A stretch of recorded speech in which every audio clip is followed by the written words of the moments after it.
বিসমিল্লাহির রহমানির রহিম। আসসালামু আলাইকুম ওয়া রাহমাতুল্লাহ। আমি আপনাদের সামনে দন্ত শুল অর্থাৎ দাঁত ব্যথা সম্বন্ধে আলোচনা করতেছি। দাঁত মানুষের অতি প্রয়োজনীয় একটা অঙ্গ। দাঁতের বিষয়ে যদি ঠিকমতো চিকিৎসা না করে দাঁতের সমস্যা হয় তাহলে যে কত ক্ষতি এটা যারটা সেই বুঝতে পারে।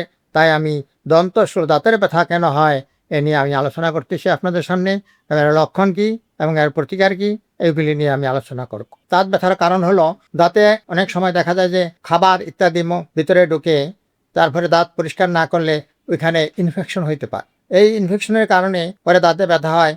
অনেকে বলে দাঁতে পোকায় ধরছে, খাবার টাবার জন্মা পোকা হইতেই পারে, কিন্তু আসলে দাঁতের ভিতরে কোনো পোকা নাই, কিন্তু ব্যথা করার কারণ এটা ভিটামিনের অভাবে হয়। অনেক সময় দেখা যায় ভিটামিন বি কমপ্লেক্স বা ভিটামিন সি ইত্যাদির কারণেও এই দাঁতের ভিতরে এই সমস্যা হইতে পারে, ইনফেকশন হইতে পারে, ব্যথা হয়। তারপরে দেখা যায় অনেক হরমোনের যদি কম বেশি ইত্যাদির কারণেও এই দাঁতের ভিতরে সমস্যা হইতে পারে। আবার দেখা যায় যে অনেকের যাদের ঠান্ডা লাগে, বেশি ঠান্ডা এবং অনেক সময় মুখ পরিষ্কার করে না, দুইবার সকাল বিকাল যদি দাঁত পরিষ্কার করে তাহলে তাদের এই যন্ত্র কখনো হইতে পারে না। কিন্তু এই যে কারণগুলি বললাম এগুলি থেকে সাবধান থাকতে হবে।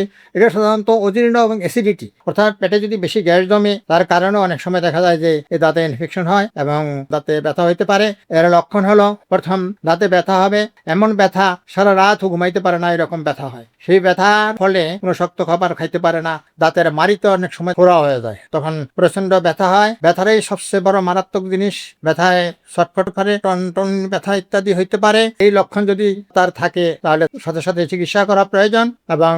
এবং এই দাঁত যে কি জিনিস, যার দাঁত না থাকলে বোঝে দাঁতের মর্যাদা, কিন্তু দাঁত যদি একটা বা দুইটা পরে যায় তখন তার কেমন হয়। এই জন্য আপনারা সবসময় এই দাঁতের প্রতি খেয়াল রাখবেন।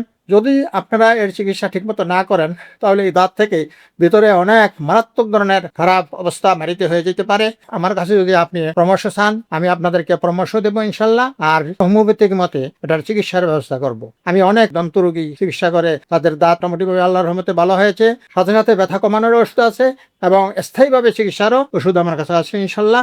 আপনারা আমার কাছে শরণাপন্ন হবেন আর ভিডিওটা শেয়ার করে দেবেন, যার কারণে বন্ধু বান্ধব সবাই জানতে পারে। আপনারা আমার সাথে থাকবেন ইনশাল্লাহ। আপনারা সুস্থ থাকেন, ভালো থাকেন।